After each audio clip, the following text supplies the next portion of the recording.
Alors, écoutez, bonjour à tous. Sachez que je suis très heureux de me retrouver parmi vous aujourd'hui et de pouvoir m'exprimer sur le sujet de la rénovation énergétique dans le bâtiment tertiaire, donc, et plus particulièrement sur la question de compétences, comme je viens de le dire, et compétences des installateurs électriciens. Alors, les questions auxquelles je vais tenter de répondre, c'est comment doivent se préparer les entreprises à la transformation de leur métier et bien évidemment de leur marché.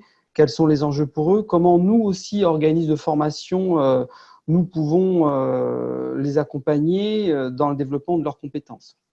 Alors, juste en préambule, tout de même, c'est un petit peu nous poser un petit peu le décor, dire un petit peu qui on est, ce qu'on fait. Ça permettra de mieux engager un petit peu tout mon déroulé après. Alors, on est, nous, un organisme de formation qui est assez ancien finalement, parce qu'on a presque 47 ans.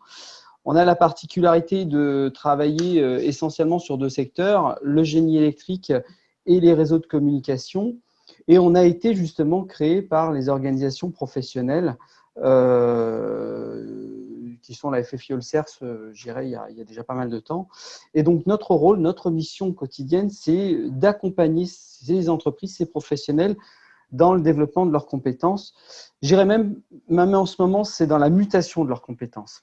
Alors, notre métier, c'est de créer des formations, donc créer des modules, voire même des parcours sur mesure pour les professionnels. Nous travaillons au quotidien avec différents syndicats professionnels, comme par exemple la FFIE, la Fédération française des intégrateurs électriciens, la CS3E pour la région parisienne, le CERS, Adnitec, mais aussi Qualifelec. Et ça, c'est assez nouveau et c'est assez révélateur un petit peu du contexte dans lequel on se trouve aujourd'hui. C'est que Qualifelec, un organisme qui finalement qualifie les entreprises, depuis quelques années, s'est un petit peu mis à agréer certaines formations. Chez nous, par exemple, c'est le photovoltaïque, ce sont les courants faibles, c'est aussi les IRVE. Et l'objectif de Qualifelec, par exemple, c'est de proposer des formations qui soient très formatées, très qualitatives. Et donc voilà, c'est un petit peu notre quotidien aujourd'hui et c'est un petit peu la raison pour laquelle on est de plus en plus bardé de certifications diverses et variées. Parce que finalement, la formation et l'obligation de qualité en formation et de résultats est d'autant plus importante que finalement, on évolue vers des formations techniques et très pointues. Donc, on intervient dans différents domaines, je ne vais pas tous les énumérer. Globalement, c'est de l'électricité. Alors, il y a de la sécurité électrique, ça, je dirais, c'est du classique, mais on fait beaucoup d'électricité bâtiment, tertiaire industriel, bien évidemment de la fibre optique, des réseaux de communication, du bâtiment intelligent, du réseau de distribution. Et voilà, il y a des nouveaux secteurs qui émergent un peu, tout ce qui est borne de recharge de véhicules électriques et photovoltaïque. Aujourd'hui, nous, notre métier, c'est de suivre. On est contraint finalement de suivre l'actualité réglementaire et technologique. Alors, ça a toujours été le cas, sauf que depuis quelques temps maintenant, ça commence à s'accélérer. On le sent. Il y a beaucoup plus de choses, il y a beaucoup plus de secteurs en mouvement, que ce soit sur des notions réglementaires, sur la notion technologique. Donc, on est, nous, contraints de suivre ces actualités. On est aussi, bien évidemment, contraints de tout simplement suivre les attentes des professionnels sur des besoins particuliers. Et donc, ça nous impose de nous remettre continuellement en cause pour proposer une offre qui soit attractive pour ces entreprises. Voilà, ça, c'est pour le décor. Alors, on peut dire aujourd'hui que notre société, finalement, et ça, au travers des différentes interventions qu'on a eues cet après-midi, et notamment la dernière, on peut dire que notre société vit une véritable révolution technologique. On peut, je vais me permettre de reprendre les mots qu'avait exprimé Emmanuel Gravier, le président de la FFIE, il y a quelque temps. Nous entamons un changement drastique de notre environnement technologique, ce qui finalement va considérablement bouleverser les besoins en compétences dont vont avoir besoin les entreprises d'ici 10 à 30 ans. Ce qu'on se rend compte aujourd'hui au travers des demandes des entreprises, c'est que finalement, le besoin de formation des entreprises est grandissant, le besoin de qualification des entreprises est grandissant et les entreprises ont besoin en permanence de modules de formation qui sont de plus en plus pointus. Donc, ce que je peux dire aujourd'hui, c'est que la révolution finalement qui a été provoquée par le numérique digital et la transition énergétique, cette révolution donc, est selon moi aussi importante que la révolution industrielle finalement, et va avoir un impact extrêmement fort sur les besoins en compétences des professionnels. Il faut donc d'ores et déjà anticiper et se préparer. Dans notre domaine, le domaine des installateurs, on peut parler d'une révolution du métier d'électricien. Ce métier, il change, il évolue. Aujourd'hui, un électricien n'est plus seulement un électricien, mais il est un intégrateur électricien. Et ça change beaucoup, beaucoup de choses. Les professionnels, donc, ces intégrateurs électriciens, vont jouer un rôle essentiel dans la réalisation notamment de la transition énergétique et numérique, bien sûr, dans les bâtiments. La formation, donc, elle devient finalement indispensable et constitue désormais un des enjeux majeurs pour la profession. Il faut maintenant réussir à faire évoluer ces compétences, aussi bien des dirigeants que des collaborateurs. Les marchés évoluent avec une bonne dose de bâtiments connectés, d'efficacité énergétique, avec tout ce que ça peut comporter, du photovoltaïque, des IRVE, du pilotage, de la GTB. On a entendu vraiment dans les différentes interventions cet après-midi, vraiment tout ce qu'il va falloir intégrer, qu'on intègre d'ailleurs déjà aujourd'hui, mais tout ça va encore finir par évoluer. Donc, encore une fois, nous sommes en plein dans cette convergence du numérique et de l'énergétique. Et finalement, les chefs d'entreprise doivent continuer à développer leur activité, à se diversifier, voire même parfois à se réinventer pour s'adapter à ces nouveaux marchés, ce qui finalement leur impose de prévoir un plan de développement des compétences mûrement réfléchi, très stratégique. Donc, l'idée, c'est de former leurs salariés en poste à de nouvelles compétences, à de nouvelles techniques, mais aussi pour les entrepreneurs et les entreprises d'une façon générale, l'enjeu va être aussi de recruter de nouveaux entrants opérationnels et donc conformes à leurs attentes. Alors nous, notre rôle, centre de formation, c'est de proposer des formations donc adaptées à leurs attentes, bien évidemment, en ayant étudié, bien sûr, au préalable, les possibilités de financement, parce qu'on peut avoir le plus beau projet de formation du monde. S'il n'y a pas de financement, il y a peu de chances de servir à quoi que ce soit.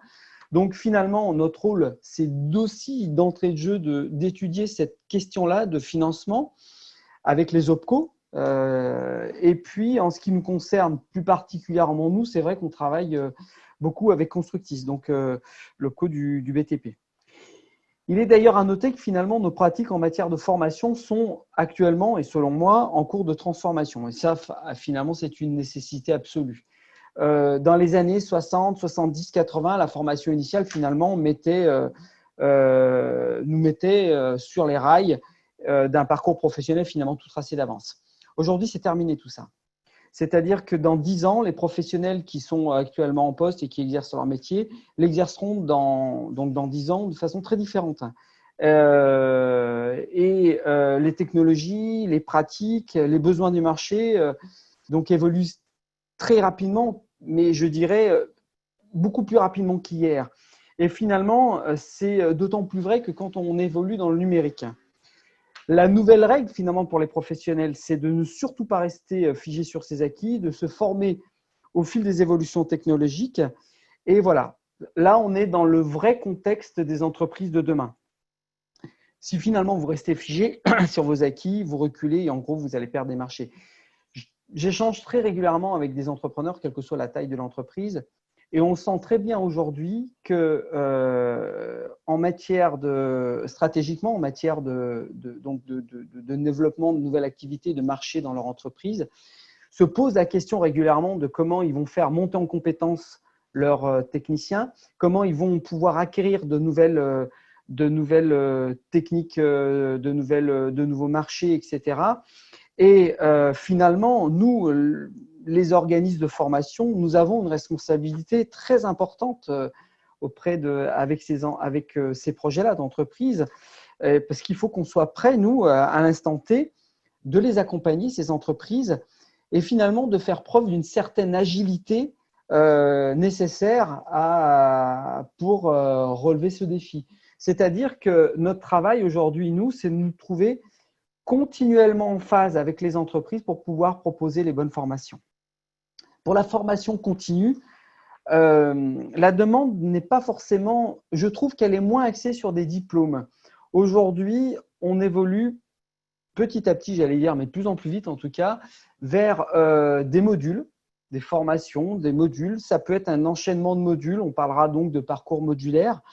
qui ne sont pas forcément diplômants, qui peuvent l'être. On nous demande parfois de créer des certifications, c'est-à-dire des diplômes qui sont basés sur la base réalisés ou créés sur la base de parcours sur mesure. Et donc,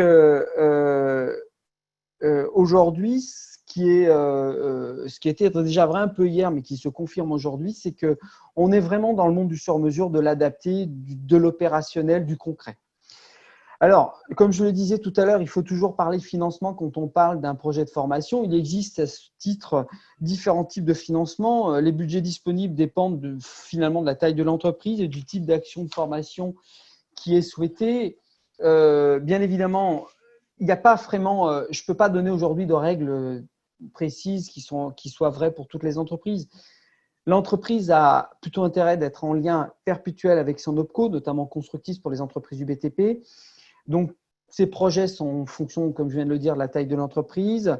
En définitive, finalement, on distingue plusieurs dispositifs qui existent, qui sont notamment pour tout ce qui est action d'évolution, de progression de compétences, le CPF.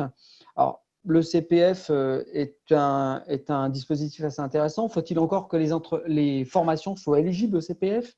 Vous avez la PROA, vous avez aussi le plan de développement des compétences. Pour les nouveaux entrants, il y a des choses assez intéressantes et aujourd'hui, et en plus avec les annonces du gouvernement, c'est d'autant plus vrai, notamment pour la formation des demandeurs d'emploi, il y a des financements qui peuvent permettre aux demandeurs d'emploi finalement de réaliser des formations diplômantes ou non d'ailleurs, dans le cadre de ce que l'on appelle les POEC, les préparations opérationnelles à l'emploi collectif, ou les PEI, c'est la même chose mais pour individuel. Ça, on en fait énormément en ce moment, notamment dans le secteur des électriciens du BTP, dans le secteur des réseaux électriques et surtout dans le secteur de la fibre optique, en lien avec Constructis Île-de-France et Constructis notamment Auvergne-Rhône-Alpes.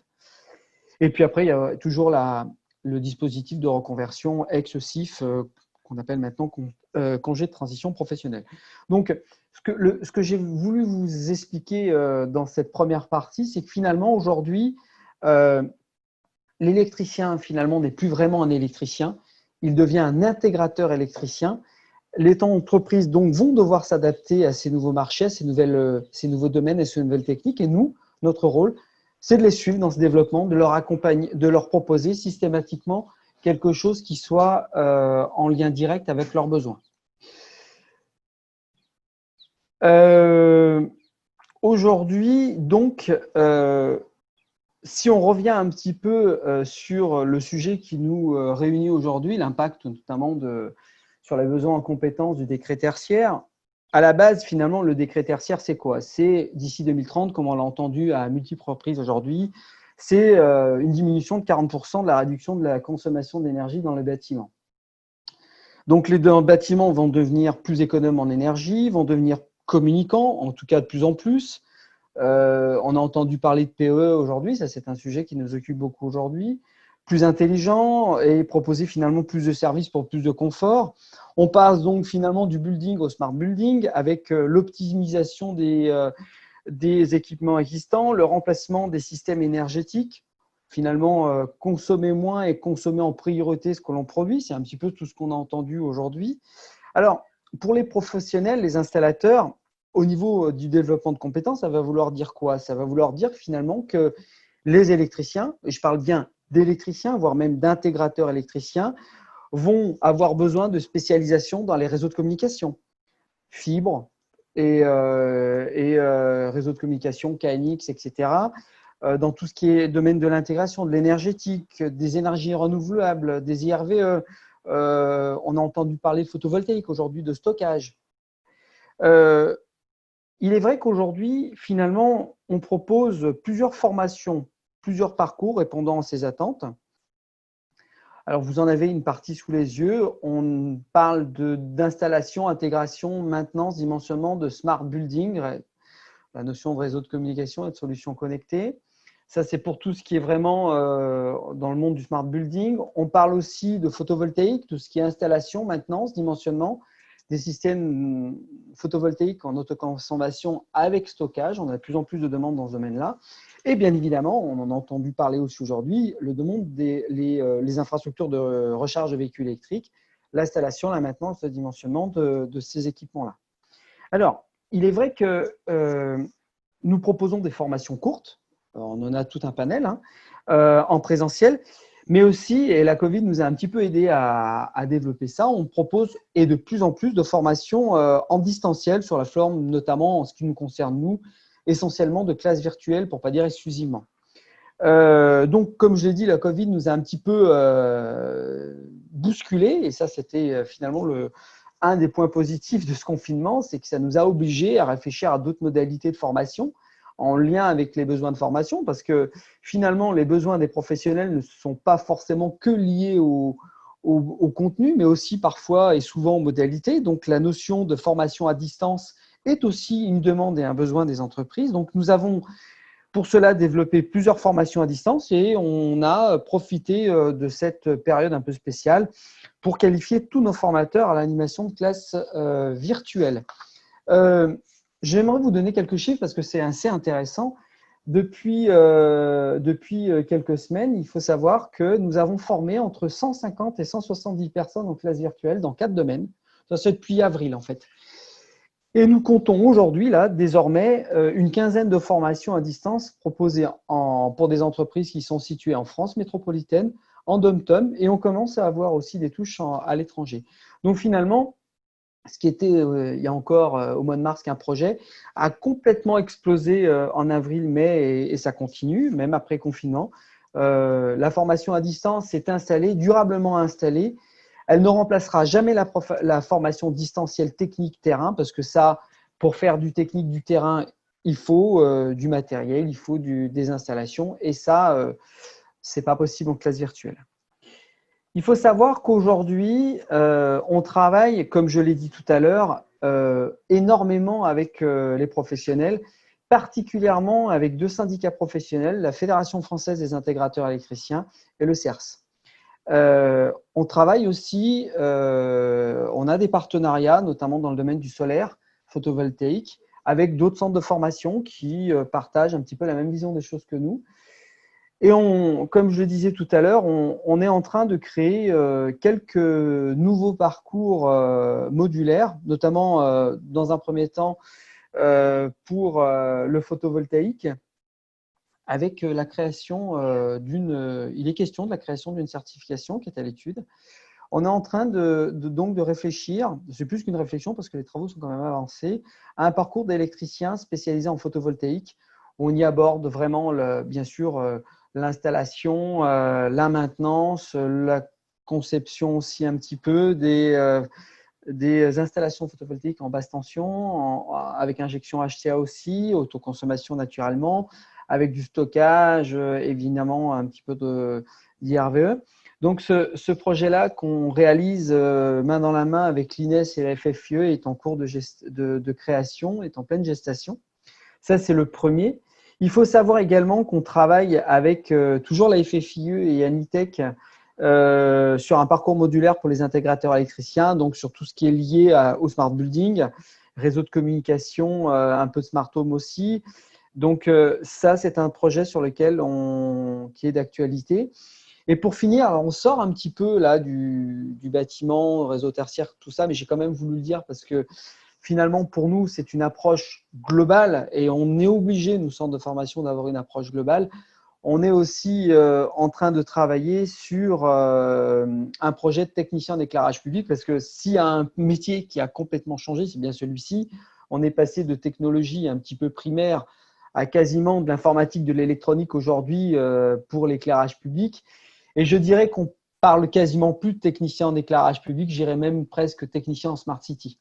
Donc là, c'est un projet qu'on est en train de travailler avec la commission EP du CERS et qui, je l'espère, verra le jour cette année ou l'année prochaine. Vous l'avez compris, hein, notre collaboration avec les syndicats professionnels, je dirais même avec les entreprises elles-mêmes en direct, est précieux et fondamental pour nous. C'est ce qui nous fait vivre au quotidien. C'est moi, en tout cas, en tant que directeur du développement, c'est mon quotidien et c'est ce à quoi je passe tout le clair de mon temps, c'est d'écouter les entreprises, de mettre à plat leur projet, de leur proposer quelque chose qui soit à l'issue finalement pleinement opérationnel. Et si finalement, on va dire, conclure un petit peu mon intervention, ce que je pourrais dire en termes de ce qui est à retenir, c'est que la formation finalement est un enjeu très important pour les professionnels.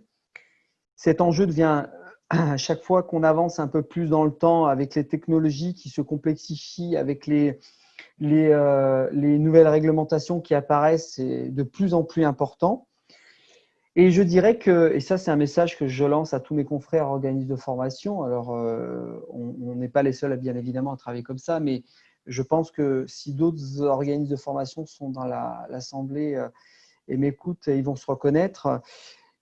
Il y a une nécessité absolue pour nous, les OF, de s'adapter en permanence à ces entreprises, à leurs besoins, et de travailler en permanence avec eux. Puisque finalement, ce qui est vrai une année n'est presque plus vrai forcément l'année prochaine. Les technologies avancent, les façons de faire aussi parfois peuvent évoluer. Et ce qu'attendent de nous les professionnels, c'est que finalement, on leur propose quelque chose qui soit finalement tout le temps, permanence, adapté à leurs attentes. Voilà, et bien tu arrives à temps, Xavier. Voilà, à pic.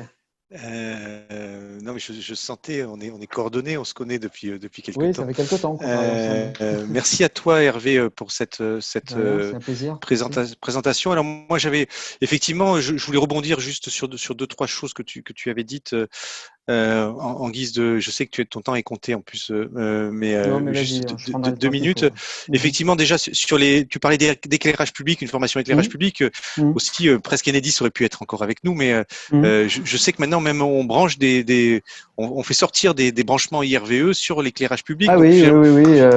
Il y a des expérimentations à Nantes, je crois, là-dessus, oui. ouais. Donc finalement, l'éclairage public, il sert de support. Finalement, l'électricité arrive Vous savez, tu sais, en fait, finalement, l'éclairage public, un mât d'éclairage public, c'est ce qu'on trouve le plus dans une ville, finalement. Ouais. Et quelque part, on se sert des mâts d'éclairage public, effectivement, pour brancher des bornes, mais aussi pour mettre de la vidéosurveillance, pour aussi mettre des capteurs qui vont nous servir notamment, par exemple, pourquoi pas, pour compter les voitures, pour compter, je sais pas, pour détecter des présences, etc.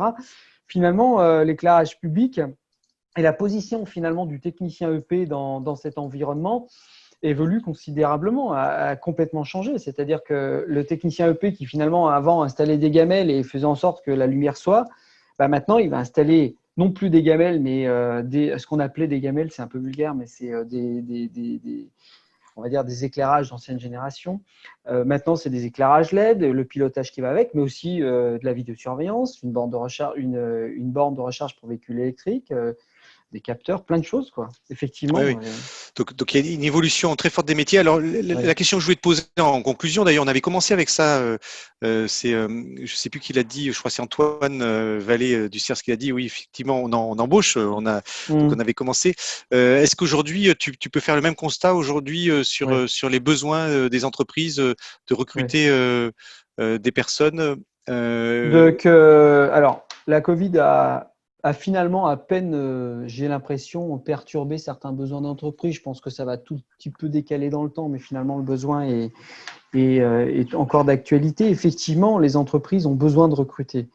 Ils ont besoin de recruter dans différents domaines. L'électricité, dans le tertiaire, on a des demandes aujourd'hui. Enfin, nous, les demandes qu'on a, c'est au travers de projets de formation, comme j'ai dit tout à l'heure, de demandeurs d'emploi dans le cadre de POC, qu'on travaille avec Pôle emploi et Constructif, ce genre de choses. Donc, il y a effectivement des besoins dans ce domaine-là. Dans l'éclairage public aussi, on a des besoins qui remontent dans les réseaux de distribution publique également, dans la fibre, énormément dans la fibre optique, dans le déploiement.